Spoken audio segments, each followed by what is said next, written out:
All right, welcome back. How are we doing today? So today I want to talk to you about 10 red flags when buying a home in Flower Mound or anywhere for that matter. And I've just recently had this issue myself. I showed a property this morning that was in very, very rough shape.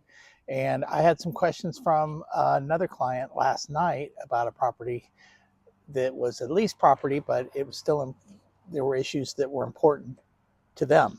So number one is if you walk into a property and you're smelling something strange, sometimes it can be stuff that's like cooked food. So take that away.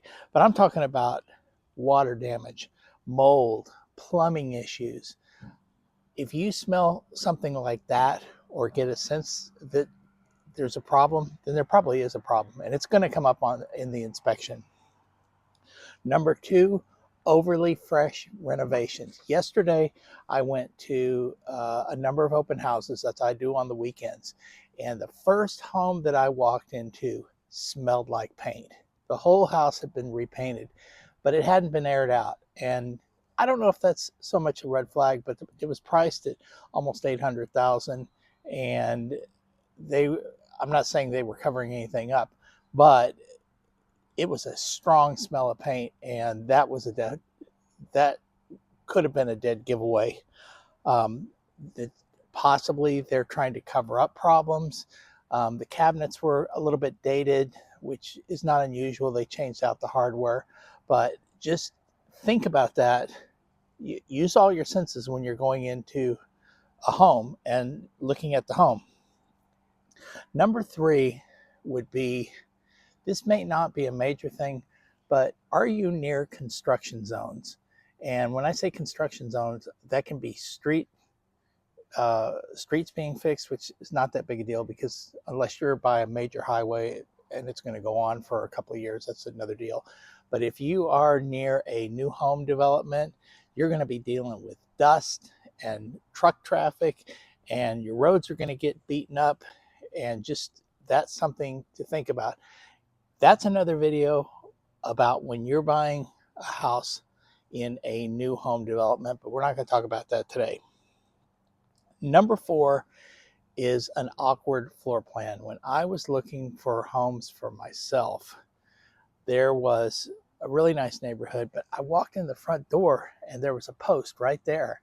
I didn't understand what the builder was thinking. And then when I go into all the rooms were choppy. So when you're looking and your realtor's looking with you, don't pay attention so much to the square footage. Yes, I want 2,500 square feet or 2,500 to 3,000 or 3,000 to 5,000.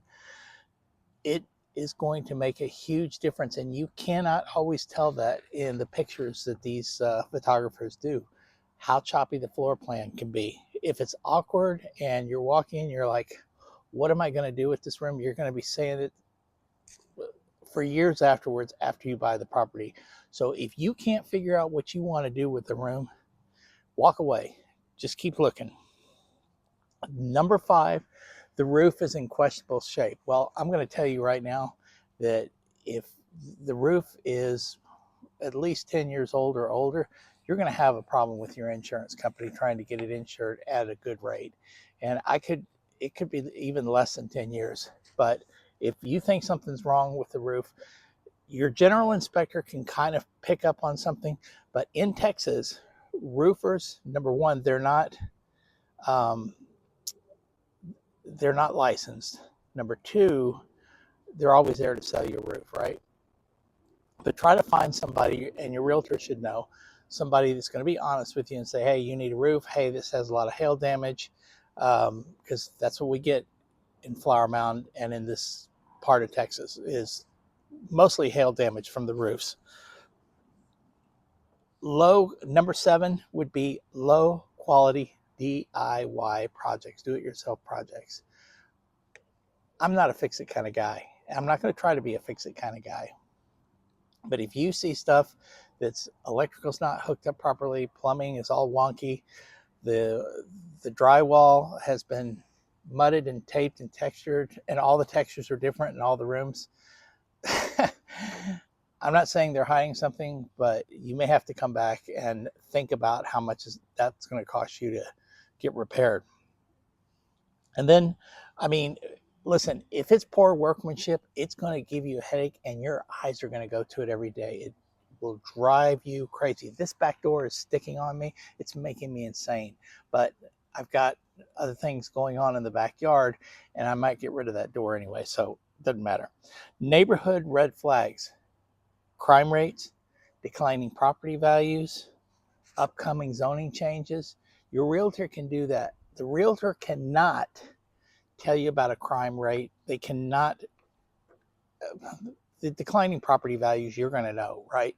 But if you want to know the crime rate and something, go to, if you're in Flower Mound, go to Flower Mound Police Department. They'll have all those statistics. If you're in Dallas, if you're in Fort Worth, if you're in Denton, you can find all those statistics out. Number 9, which is real important, especially if you're living in Flower Mound, because Flower Mound has a lot of HOAs. You need to know what the restrictions are. There are restrictions on pets, the amount of pets you can have. I heard a chicken the other night. I don't know where that chicken was coming from, but Double Oak is right up the street, so it could have been coming from there. What your parking is, there's some HOAs that will not allow you to park on the street. They'll only limit the number of cars you can have. It can go on. And this is a big deal.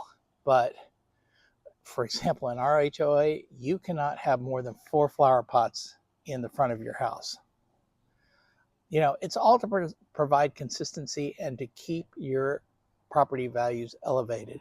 But some of these HOAs, they won't let you paint the brick. They have to approve the color of your paint.